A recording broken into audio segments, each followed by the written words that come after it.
I'm Bob. I like coffee. I also like to tell stories.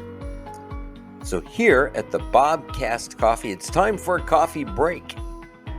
So, take a coffee break with me and pour yourself a cup of your favorite Joe. By the time you're done with your coffee, you'll know something about me you really didn't need to know. But you'll have fun learning it. Just remember, my stories are true. For the most part.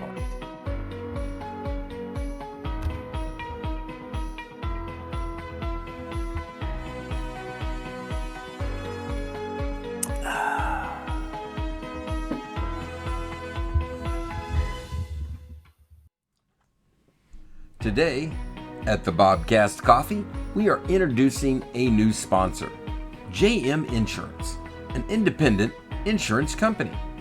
Whatever your insurance need is, auto, home, life, or business, the Insurance Mamas will get you covered. JM Insurance serves Oklahoma and Texas and provides you with a free quote. With 40 plus years of experience in the office, JM Insurance will guide you to the best possible choice for your personal situation. Call 405-353-0140 for a free quote, or stop by the office at 255 Castle Rock Lane in Mustang, Oklahoma. Remember, JM Insurance, where the Insurance Mamas will get you covered. Call 405-353-0140.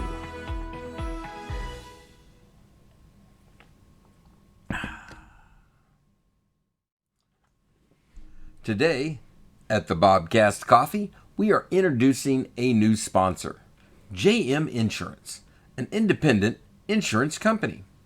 Whatever your insurance need is, auto, home, life, or business, the Insurance Mamas will get you covered. JM Insurance serves Oklahoma and Texas and provides you with a free quote. With 40 plus years of experience in the office, JM Insurance will guide you to the best possible choice for your personal situation.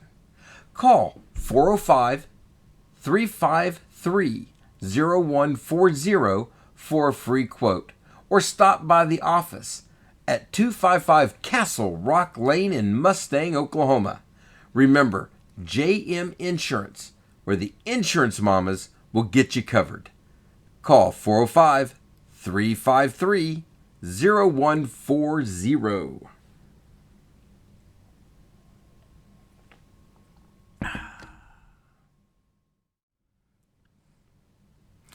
Today, I am enjoying my coffee, my Scars and Stripes coffee, not only out of a new coffee mug brought to me by my favorite plumber, but also in the new studio.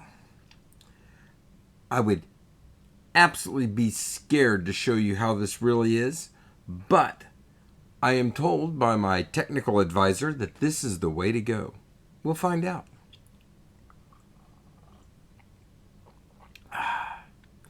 Good coffee. The new Skull and Bones coffee mug. I have declared that the Jolly Roger is now my family crest. Just to let you know, maybe we'll go in on that on another story, but yo ho ho.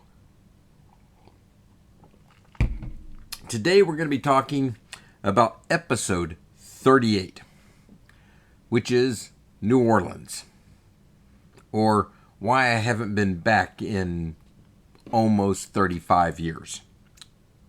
All right, so we're talking college age Bob now. So in 1981 through 85-ish, I was an ROTC cadet at the University of East Central in Ada, Oklahoma. There was one semester that I did skip and go to Oklahoma City and go to college there. That is the semester that we call Bruno. And we don't talk about Bruno. So Maybe someday, but not right now. So back in East Central, the ROTC department, this would be 1982-83 school year, I believe. We got invited to go march in a Mardi Gras parade. Pretty cool. And I've never done a big parade before in my life, so I thought this was cool, and I signed up to be on the marching detachment. Today, I am enjoying my coffee, my Scars and Stripes coffee, not only out of a new coffee mug brought to me by my favorite plumber, but also in the new studio. I would absolutely be scared to show you how this really is, but I am told by my technical advisor that this is the way to go. We'll find out.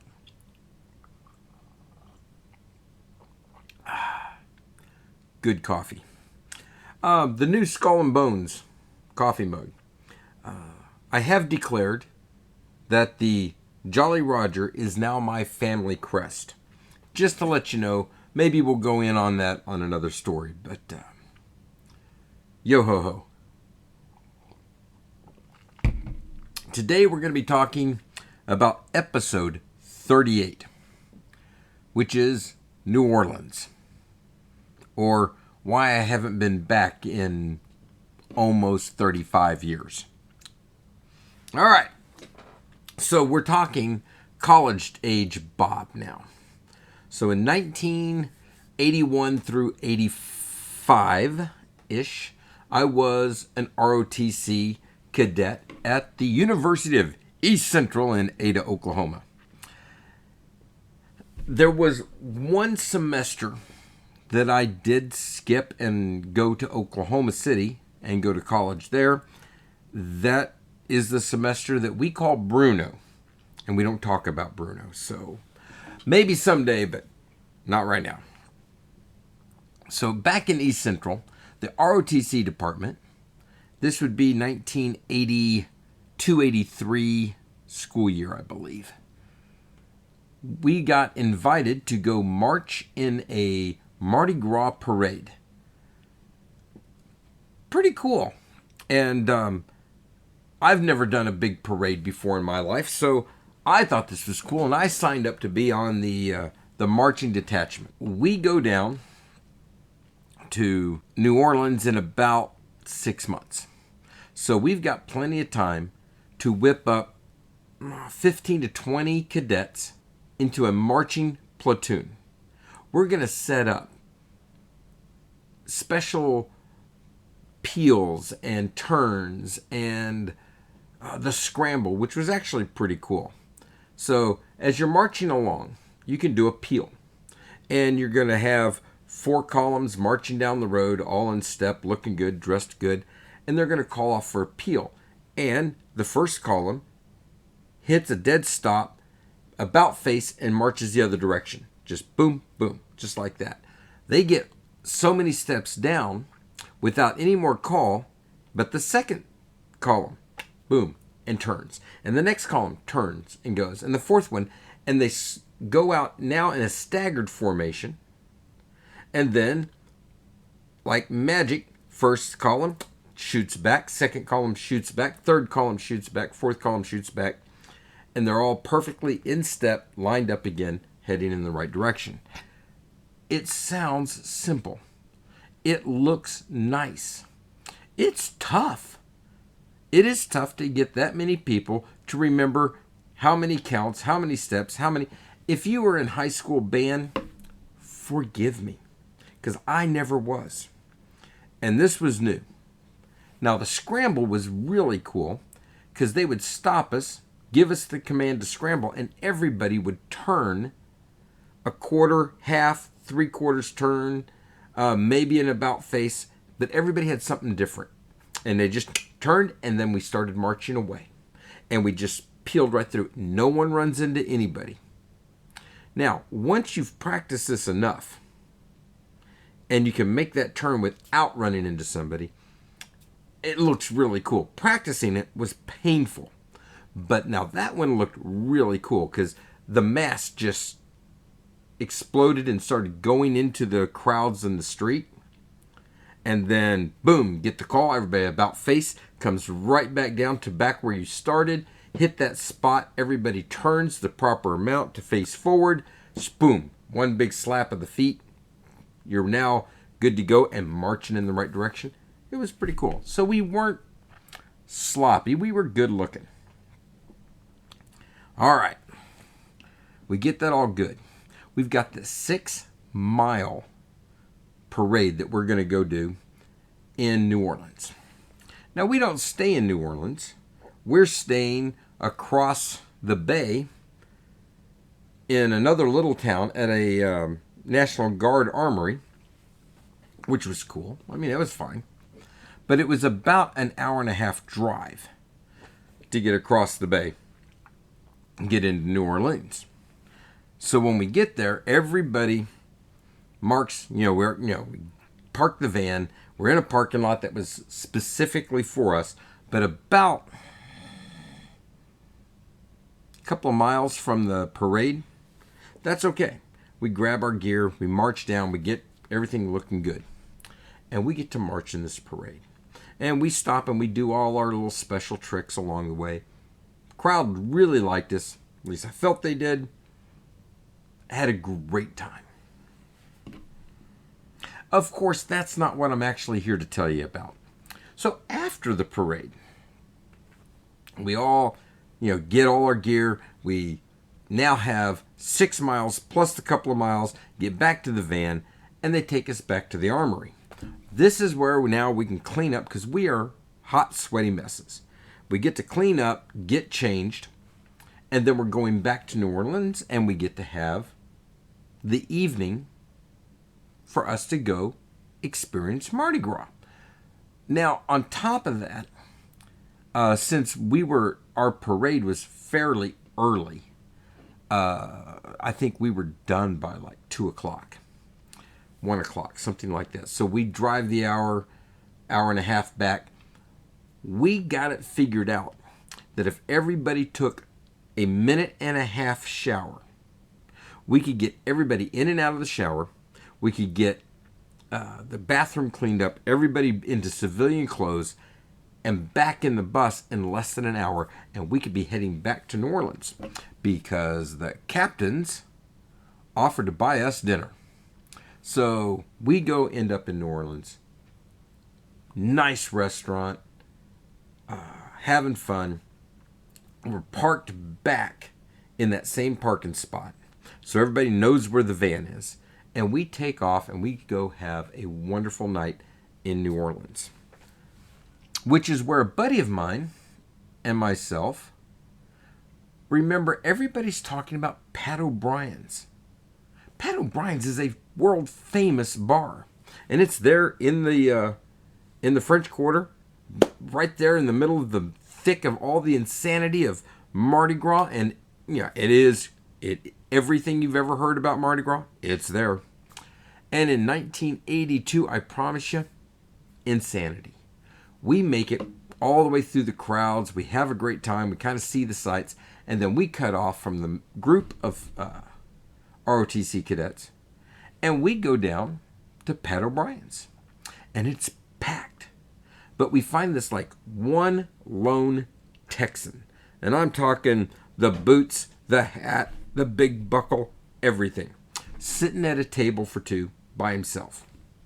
Well, he's in the courtyard sitting next to the fountain. So bingo, we've got a seat at the fountain. We got a seat in the chair. There's nothing else to go. So we introduce ourselves and offer to buy a round. And now we've got a friend. So we sit there and drink the house drink, which is the Hurricane. And we drink it down. We having a great time singing Willie Nelson songs in the middle of Pat O'Brien's, annoying all the tables around us. We were having a great time. And these Hurricane glasses are pretty cool, so we're collecting them. In fact, we've made a pyramid of Hurricane glasses as we drink them. Now, if part of that sounds, well, how many Hurricanes did you have? A lot. but we had fun. Anyway, so we're sitting there telling stories, laughing with this guy. No idea who he was. Never saw him before. Never saw him again. And for some odd reason, I look at my watch and I say, what time were we supposed to meet everybody back at the van to go back to the armory? And my drunk compadre says, I think it was 11 o'clock. And I said, well, it's only 11:30, so we still got half an hour. No, that's not right. But we did figure out that we had already missed the van, so we said, well, let's have one more round. We had one more round with our new friend, and then we said, we gotta go. We gotta get out of here. So the nice people at Pat O'Brien's give you these little boxes. You get to shove all your glasses in the boxes. They even bagged them all up. And we take our little Christmas sack full of Pat O'Brien glasses, and we head off into the night into New Orleans. Well, it took us a while to actually get across the mayhem and into the side of town where our van is supposed to be. We figured, well, we're going to go over there and see if by chance they're still there. It's only midnight. Now, the problem is, one, I'm a little intoxicated, and I'm having a hard time walking. So my buddy has got his hand on my belt, kind of holding me up. And I've got my hands sort of on his hips, because he's taller than me. And I'm trying to guide him, because he's pretty much blind. All right, when I say we had a few too many hurricanes, I'm not joking. So we're sort of this bizarre looking animal steering ourselves down the street, but we're out of the crowds. So we've pretty much made it into the clear, or though we thought. So as we turn the corner down the side street that we think is the one that's going to get us into that area that the van was parked, we had the unfortunate to meet one of New Orleans' finest female police officers who was turning the corner at the same time that we were turning the corner. Now, given on any given day, any day of the year, this happens and you run into each other, everybody's going to laugh because it's a pretty good accident. But you take two highly intoxicated ROTC cadets turning the corner as a group, and this unfortunate officer coming the other direction, we plowed her over. Boom! We are all on the ground. We're laughing. And I look up and I see that it's a New Orleans police officer, and I'm like, ma'am, we are so sorry. I mean, absolute. Our fault. Total mistake. We were just trying to get ourselves home. My apologies. My buddy, same thing. Oh, we were idiots. Our fault. Please excuse us. She, of course, very politely, very calmly sat there and grabbed her radio and said, I need the shore patrol at this corner.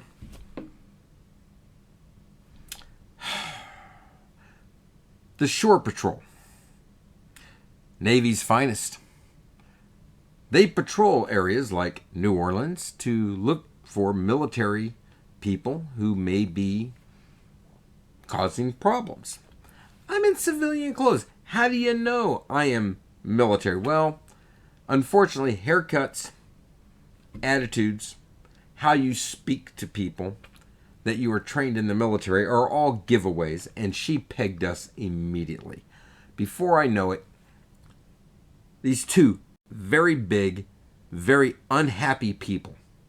I mean, if you're really that unhappy in your job, you need to go find another job. They grabbed us and started hauling us off.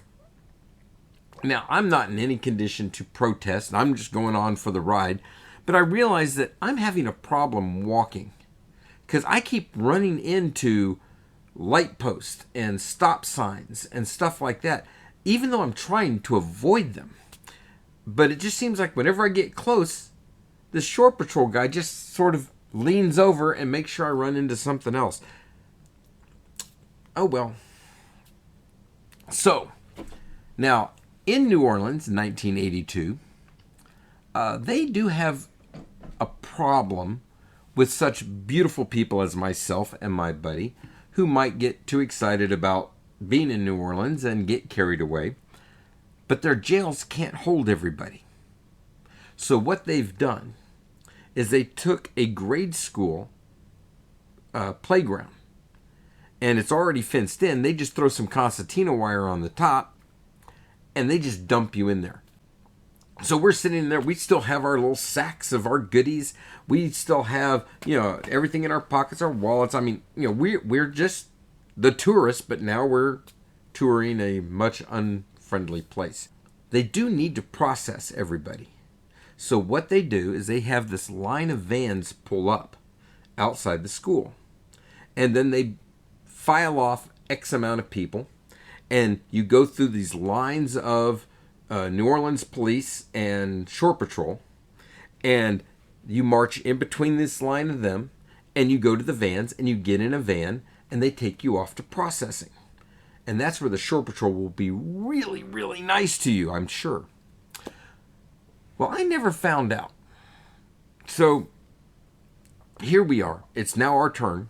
And the two of us are marching in this line. And we're going through the 2x2s of all the police and shore patrol. Thinking, holy crap, are we really... We're sunk. We are. I think I've got 75 cents left to my name. This is the end. Oh, well. Another adventure, right? And all of a sudden you hear these tires squealing. And everybody in the group, that's walking in this line, and the police and shore patrol all turn and look over to the side. And coming around the corner of the school is Captain Bruchet in the ROTC B200 combat van. These idiots have been driving around for the past couple of hours looking for us. Drunk. Imagine the most basic van ever made, and then the U.S. Army gets a hold of it and makes it even more basic. This is our van. And it's coming down the street very fast. And all of a sudden, the side door opens up, and there's a bunch of obviously very intoxicated ROTC cadets, and they're all screaming at us to run, to run. I stop for just a second, and I look at the police officer who's standing right in front of me, and I look at my buddy, and that's when this police officer realizes who these idiots are calling for. And he starts to make this play for us, and I take my sack of goodies, and I go, here, and I just toss them off to him. So now he's trying to deal with this sack, and the two of us take off running. At that point, you can see everybody in the line gets, what the heck, what's going on? All the police and the shore patrol have to really control the crowd, or they're going to have a mass exit, which means nobody's chasing us. And we take off running, and the van's coming down the street, and we cut between two cars and just dive into the open doors. And the van just speeds up and takes off. I would love to tell you about that beautiful flight in the B200, escaping New Orleans, getting back on the bridge, and heading back over to our... I don't remember any of it.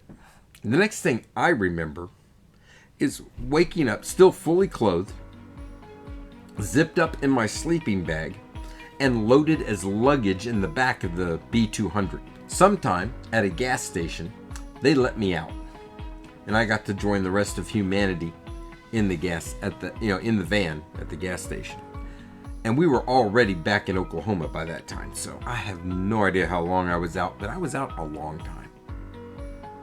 Anyway, so if you're going to go to New Orleans, if you're going to go and enjoy Mardi Gras, do it. Have fun. Don't be a Bob. Be reasonable. Or you'll get to tell a great story, and hopefully yours won't end up in prison and you can be passed out in the back of a van. Another fun and exciting story. Life of Bob. Unfortunately, It's all true.